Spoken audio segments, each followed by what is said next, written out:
Thank you very much. We are here in at the Moving Hotel in Cairo. Now, after nearly 3 months, the senior team is back. We have formally started our camp in preparation for the match day 5th of the AFCON 2023 qualifiers against South Sudan. The head coach is here. He just finished conducting his first training session. Coach, before we go into all the details of this camp and the players, first of all, take us through to the hotel, the training facility, and all those things, and the traveling as well. Yeah, I'm very satisfied with the arrangements for the hotel. I mean, it's a good hotel. It's a Movenpick hotel, a quality hotel, and it's located in a quiet area in Cairo. That's not always that easy. We have a training facility in the complex of the hotel. We don't need to travel to go to the training ground. We can walk from the rooms there, so it's very good. We will stay here from today, Friday, till Monday morning. The game is not played in Cairo, but in Suez, Ismaila. But then we travel on Monday afternoon there to have our last training session the day before the game in the stadium. And yeah, at the moment we are 14 players are here. Still several players are traveling. Some players have still obligations with their club. Some players are having other obligations, and everyone is flying the coming days. And hopefully by Sunday we are complete and we can prepare the team, because it will be a tough match. But I'm very satisfied. We arrived late last night, but the group is very motivated, and yeah, the surroundings, the hotel, the food, and the training ground is okay. So, coach, take us through some of the key players that are present and some of the players that we are probably expecting tonight. Yeah, the majority of the team is there, but we are still waiting for Omar Colley, for Hamza Berry, Suleiman Mari, Elio Fidera, Jasper Cisse, Ibrahima Colley.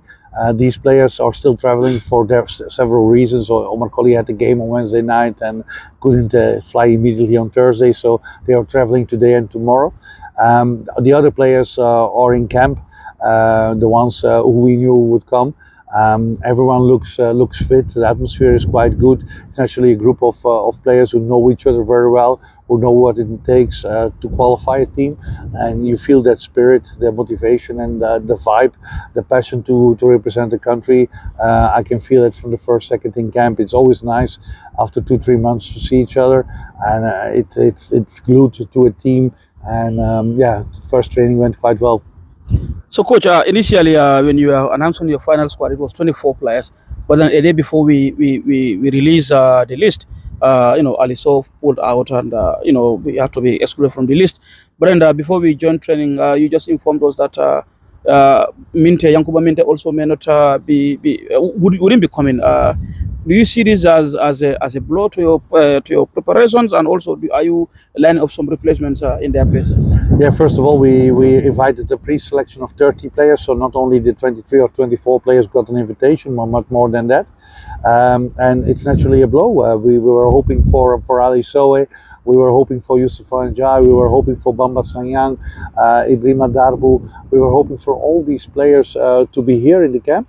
And that they pulled out all in the last moment. It makes it very difficult because we are sitting here with a visa issue. People with a European passport or a work permit, they can travel easier, but the others not. And then today or yesterday, we got information about Yankuba Minte. He is busy with a transfer, and Newcastle United thinks it's not opportune for him to play because of the risk of an injury, a slight injury that he has, but in theory it is not a problem. So it's quite frustrating because the players we invite, also the players who don't show up, are players we want to be in the team. It's not our choice that they are not here. So it's quite frustrating as a coach and also for the teammates, but we can't change it. We can't change it, and we are very satisfied with the players who are here and the motivated players, because we qualified for AFCON with players who were motivated, not always the choice of the public, but we had our reasons for that. We knew what is in turn in the group and what is important. Some players already denied or refused to come also in previous editions, in previous qualifications, and also for the last AFCON. And sometimes people ask why people are not selected. That are sometimes reasons that we don't select someone anymore, because he refused several times or one time not to come. So we have a group, and we can complain about the boys who are not here, but I'm very satisfied with the guys who are here, and the spirits is high and the quality is there. So, I mean, one may be tempted to think that after a brilliant performance at the World Cup for the under 20, some of the players maybe could be hungry to come and represent their national team at senior level. Did you attempt to invite any of them, or is it because of their World Cup engagement? Yeah, we couldn't invite them before because the World Cup is still going on. We have to make a selection of players to invite, and at the moment we make the selection, Gambia under 20 was still performing at the World Cup, so we couldn't invite them because that would be disrespectful for Ablai Bojang, that we demand players to come into camp when they are still performing. Gambia could have reached the final and then they would be there still, so we focused on others. And the only problem is that calling them up now is sometimes a little bit complex about visa issues. So we could only call up players who have a European passport or a European work permit. But even then, we notice now already that some players, under pressure from their agents, are not willing to come to the senior national team, even if it's your first call up. So it's shocking. But I am 5 years coach of Gambia. I experienced it all, and I have learned that players who don't want to come, they are not motivated. They are not honored to play for their country. So it's better to have people who are eager. Sometimes people question why this or this player is in the selection. Sometimes these are players who called up the last moment, who are on the way to go on holiday with their girlfriends and still drop their girlfriend and come to the national team. And that mentality we need. We need players who love their country more than anything else.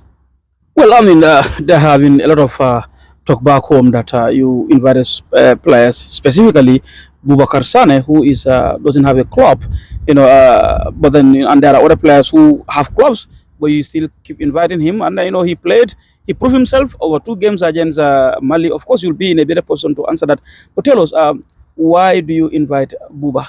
Yeah, first of all, we need for every position alternatives, and we have James Gomez and we have Omar Colley.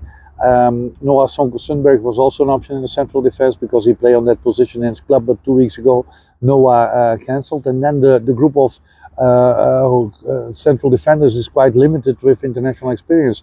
Alaji Saini was still in Argentina, and don't forget Alaji Saini is half a year with Horsens but did not play yet any match. He was several times on the bench but didn't make any minutes with the first team. We have Musa Kamara, who played 1 minute in the past, who is in Iraq, but also who already refused a call-up last year. We have Maudou Diajo, who played 167 minutes in 6 months for competitive football, top league football in 6 months with Slovan Bratislava, and who played 2 games for the national team. And then we have Bouba Sane, who has no club, but who played 180 minutes against Mali. In theory, that's even more than 167 minutes, and who has a lot of experience, who is a leader, who is likable in the group, who is experienced to play for important games with crowd and with pressure. So Bouba Sane has proven many times to be reliable. And for us, naturally, we hope that players are playing with their clubs, but I have no control over that. It's about what they deliver in national team, and we considered every option in that, local-based, foreign-based, and we combine the things of quality of the player, commitment to the national team, experience in national team, and then Bouba Sane was the best solution, and he never disappointed us till now. Now, Bouba, when he played against, Bouba has, like you said, Bouba has proven himself. He never failed you. But then even in the last 2 matches against Mali, even though he had no club, but he was one of the best performers, over the 2 legs against Mali. Now he is here. James Gomez, who missed that particular camp, one of the rising stars in Gambian football, is also back in the team. Your captain, also a central defender, Omar Colley, is expected to join the camp. Now, doesn't this give you, a selection headache? No, we know that we need always alternatives on the bench, and I think that in theory people know who is the first 2 choices of the team. Also the players know that, but it's very important to have your alternative choice on the same level as number 1 and 2, because you never know what happens in the coming days. You never know what's going to happen during a game, and everyone has to be sharp. And you know what is fantastic on players with the heart for Gambia? They want to play, but they're also respectful if they don't play, because they think about the global plan, they think about the team, they think about qualifying the country, and they are not egocentric, only focused on themselves. So they are giving everything for the country. Coach, now we go into the preparation for the match itself. The group is evenly poised. I mean, all 4 of the teams can still qualify to the AFCONs. Mali leads with 9 points. We have 6 points together with Congo Brazzaville. But the last team, that is South Sudan, which we are playing, also have 3 points, but they still have a chance of qualifying. I mean, tell us the opponents. How do you analyze this particular game? Yeah, I think Mali is naturally still the favorite, but also Mali can still be not qualified. They need still 1 point to be qualified. We hope that they take that 1 point against Congo. If Mali would take a point against Congo or even a win, we have enough on, if they take a point, we have enough on a victory against South Sudan, and then to have a draw at home against Congo. But there are a lot of options. It's so that it can even happen that all 4 teams end with 9 points. If we would lose against South Sudan and win against Congo the last game, Congo would beat Mali and South Sudan would beat Mali in the last game, then everyone has 9 points, so everything is possible. And let me first say that South Sudan, I think a lot of Gambians sometimes disrespect South Sudan, but they are a very good team, and we won 1-0 against them. It was a little bit thought that it was not a good performance from us, but later was shown that Mali is really, that we had maybe the best and the easiest victory against them, because against South Sudan, against Mali, that was still the 86th minute. South Sudan was leading the game, and only then Mali equalized, and in the 92 and 96th minute Mali could score the winning goal in extra time. In Congo, South Sudan could take the victory in the last minute, a 0-1 victory, and at home for South Sudan, Congo could win only in the 90th minute. So it means that before the 86th minute, both Mali and Congo couldn't score against South Sudan. They are a well-organized team. They have a lot of quality players. They are physically strong. They are tall. They have good skills. They can knock the ball around. And they have no pressure, because no one expects anything from them. Plus, they are used to the circumstances. We are here in a quite hot situation. We trained today. We noticed that a lot of players are suffering of that. It's good that we have these 5-6 days training to prepare ourselves, but South Sudan is used to live in these circumstances, in the quite desert heat, and they are already since the 1st of June in camp. We will play them around at 4 o'clock in the afternoon on Wednesday in Ismaila, what's 6 degrees more warm than Cairo, so it will be a hot game. But we have to play smart. We can qualify with a win, we can qualify with a draw, and we have to take something. We have everything in our own hands, and we don't have to get in panic. We don't have to put ourselves more pressure on it. I know every player, every staff member want to win every game. That's our honor, that's our statistic, that's what we are for. But we for sure don't have to lose this game, and try to be in pole position for a qualification spot before the last match. Coach Fidel, I will take you back to the players. We've seen that you've given quite a lot of players, Gambian footballers, their debut for the national team since you took over 5 years ago. We have seen the inclusion of 2 new players for the first time in the national team, in Seydou Khan and Jacob Mendy. I mean, what quality have you seen in these players to warrant them being invited? Yeah, first of all, 36 players came on the pitch for the first time under my guidance, and there are some big names. Think about the Musa Barros, think about Ibrahim Akoli and others. So now we have again 2 good players who have a lot of game practice in England, in United Kingdom.